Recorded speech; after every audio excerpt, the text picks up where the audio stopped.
Alright, hey guys, it's Miss Summers with your notes today about severe weather. Today we're going to look at how severe weather forms, what are the conditions that are needed, how severe weather poses a danger to people and property, and how we can prepare for it. So let's begin with what is severe weather. Severe weather is any weather that poses a danger to people or property. And these are the three main types. We have thunderstorms, which are very commonplace around here, tornadoes, and hurricanes.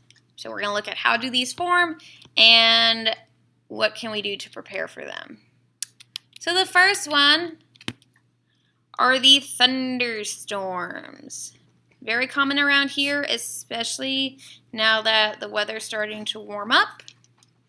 A thunderstorm is any storm that produces lightning, thunder, heavy rain, and strong winds. Sometimes thunderstorms can produce flooding if the ground is saturated and infiltration can't happen. And some thunderstorms will produce hail, which are those little bits of ice that fall from the sky. Usually they're fairly small. They're like the size of your fingernail, but they can get pretty large, like golf ball size, and those are very dangerous. Thunderstorms are usually quite short. They might last anywhere from 15 minutes to maybe an hour. Very rarely do they last longer than that because they generally move pretty quickly. So how thunderstorms are produced? Warm, moist air is lifted up violently, so very quickly. That's what we mean when we say violent. This air rises, it cools very quickly, condenses, and forms cumulonimbus clouds. Those are those big puffy ones. All right. If you see a big puffy cloud in the sky like this, and it has this it continues to rise and it flattens out here at the top, that's an anvil cloud, and that means you need to take shelter immediately because that's a thunderstorm cloud. So cold front usually is what we associate with thunderstorms because that's where that warm air can rise up pretty fast. All right. If winds are over 58 miles an hour, the thunderstorm is said to be severe. So at this point, the weather person would give you that severe thunderstorm warning to let you know that the winds are over a certain amount. Because the wind is really what's very dangerous about a storm. Wind can knock over power lines, it can knock down trees, it can take off shingles off a roof or damage roofs and windows and things like that. The other danger associated with thunderstorms is lightning strikes. So how lightning works. Give you a second to write that down.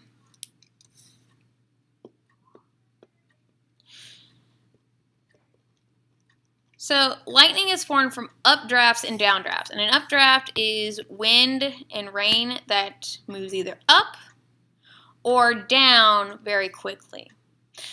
So this causes parts of a cloud to become electrically charged. Imagine an updraft and a downdraft, kind of like if you were wearing socks and you like shuffle across a carpet really fast and then you get an electric shock when you touch a doorknob. That's actually almost exactly what lightning is.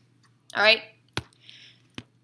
So at the top of the cloud, you're going to have a positive or plus charge.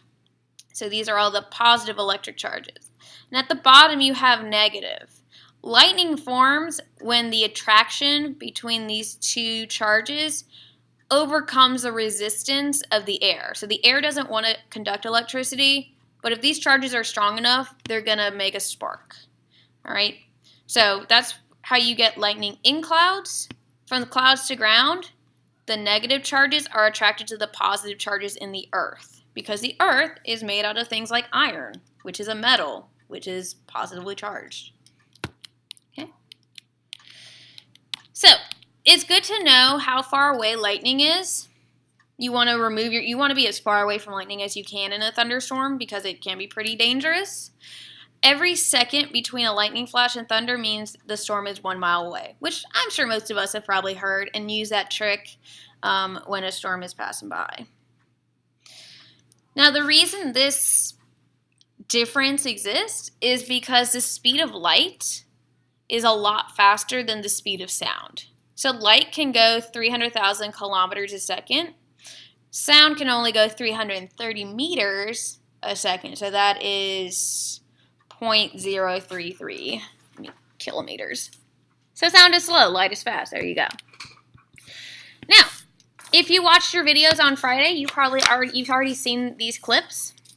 And if you haven't, I would go back and watch your videos because that was a grade.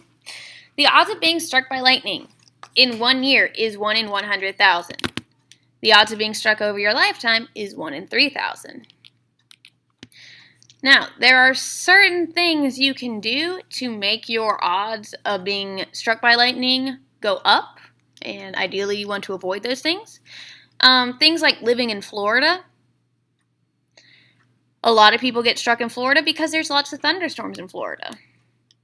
That's a common occurrence because of the warm air that comes up from the tropics there. If you play golf or go fishing, you're basically holding a big metal rod in your hand, or a carbon fiber rod in your hand that has some metal in it that lightning is going to be attracted to. So doing those things out in a thunderstorm is not very wise. And a fun factoid from the National Aquarium in Baltimore: you are 251 times more likely to be killed by lightning than a shark. So remember that as shark season comes around. Lightning is more dangerous. All right, so the safest place, or the not safest place, the safest place during a thunderstorm is going to be inside. But you can still get struck inside, fun fact. So if you're talking on a telephone that is attached to the wall, so not a cell phone, you can be struck inside your house because lightning can travel along the wires and then get to you. Standing under a tree is really dangerous if you're outside because the tree is going to attract the lightning, but then the lightning is going to bounce to you because you're a better conductor. So if you can't get into a building, the safest place to be during a thunderstorm is actually a car with the windows closed and you not touching any of the outside parts of it. Because even though the car is made out of metal, the lightning is going to strike the metal and go around and into the ground. Okay, so it's not the rubber tires, it's the frame. The lightning likes metal more than it likes you. So that's how you can keep yourself safe. Let's talk about thunder right quick and then we'll move on. Thunder is caused by a rapid expansion and contraction of air surrounding a lightning bolt. So lightning is really hot. Hold on one second. Lightning is really hot. And go away. I'll be there in a minute. Goodness gracious, people. So lightning is really, really hot. It makes the air around it expand, and then it squeezes back on itself, and it makes an explosion sound. Okay? So that's what I want you to know about thunderstorms. Let's talk about tornadoes. So tornadoes aren't as common here in North Carolina. They do happen from time to time. A couple weeks ago, we had a few reports. We had a very severe thunderstorm roll through. And I'm not sure. I want to say that there might have been a tornado or two produced by it. There was a lot of damage done. But a tornado is a rotating column of air. Wind shear, so it's very strong winds, causes air to rotate. So this strong wind is pushing air, but this wind underneath is weaker, so this air starts to roll. The rotating wind is picked up by an updraft, so the air goes up, and then that air touches the ground, and you get a tornado. Tornadoes can come in all shapes and sizes. Some of them are very skinny, kind of like this. They're very thin and whip-like. Some of them are very fat and wide. I know of tornadoes that have been 2 miles wide at the base. This one's probably only about, I would guess by the picture, maybe 20 yards, maybe a little larger at the base.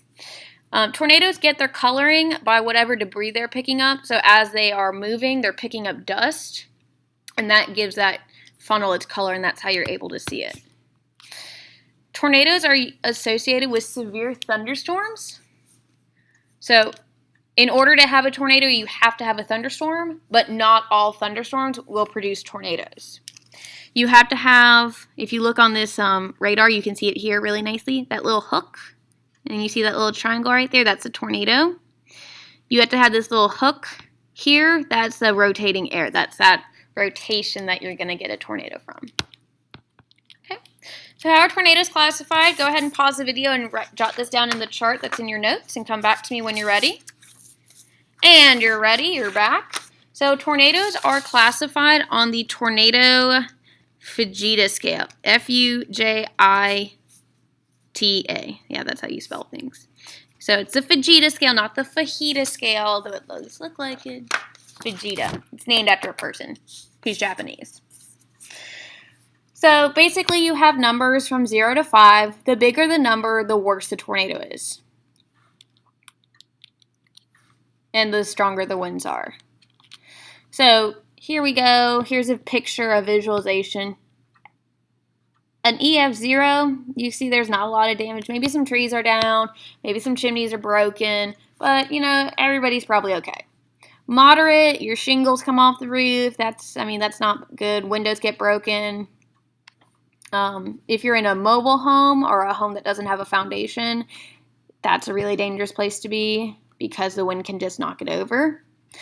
And the higher you go, the worse the damage is. An EF5, like this happens out in like Missouri, Oklahoma, Kansas, northern Texas. These are when you go by and like the town is flat and there's no buildings left. And that's pretty bad. So here's some interesting tornado facts you don't need to write down, but I think are pretty interesting. 3 out of every 4 tornadoes happens in the United States. And that's because the United States has the best geography for it. We have cold, dry air coming from Canada and warm, moist air coming from the Gulf of Mexico. And where those meet, you get tornadoes. And that's why Tornado Alley is right in the middle of the country. The United States has about 800 tornadoes every year. And although you can have a tornado happen anytime, it's usually late afternoon, early evening, because that's when thunderstorms are most prevalent. Okay.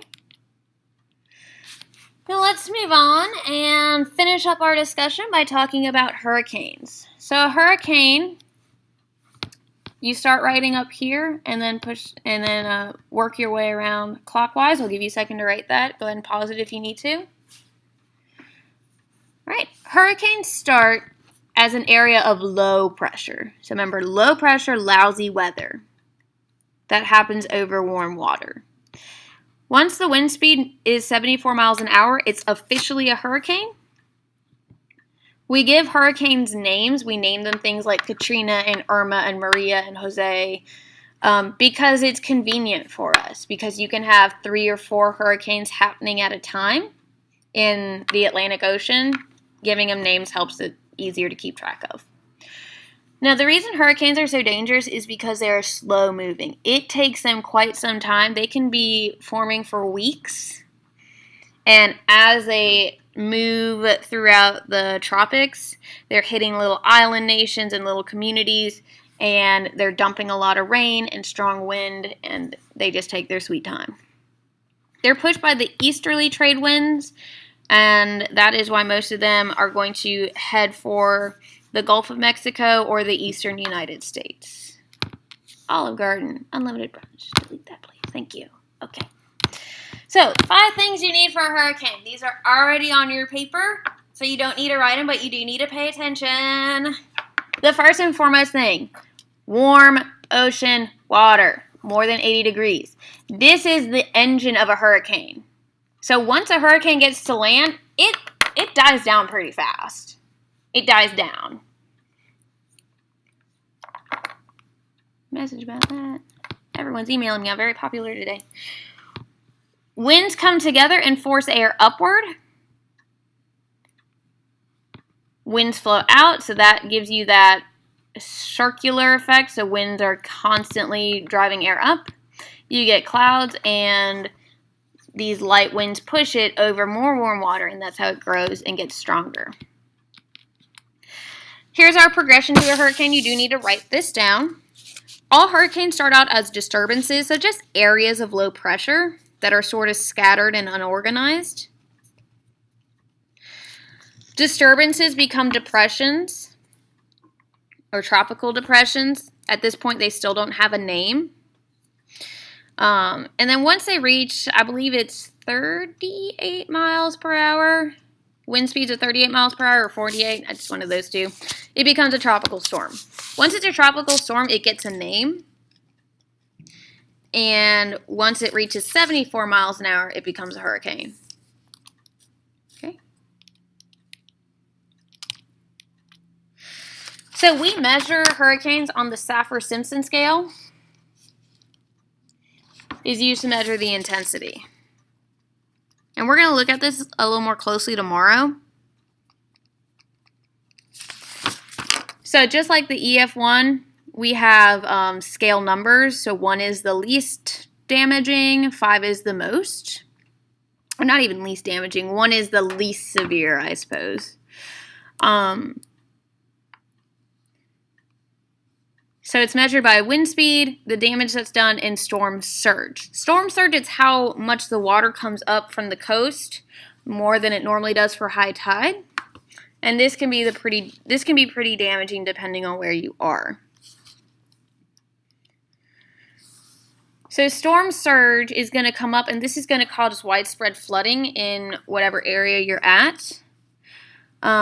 With Katrina, you had about 17 feet of storm surge, which is quite a bit of water. And what made it worse, we all know that Hurricane Katrina in 2005 struck New Orleans. It actually passed over Florida into the Gulf of Mexico. It intensified to a Category 5 and then weakened to a Category 3 before it actually made landfall. So it actually was like a medium-sized hurricane or a medium-strength hurricane. But because New Orleans is so low, it's actually built below sea level, this storm surge just wiped everything out. All right, same with storms like Hurricane Sandy. Sandy wasn't a dreadfully powerful storm. But because it was so slow moving and you had storm surge, it caused a lot of widespread flooding in places like New York and New Jersey. All right. So these are the characteristics of severe weather. When you're done with this PowerPoint and you finished writing everything and you've listened to it and understood everything, you can come get your assignment for today.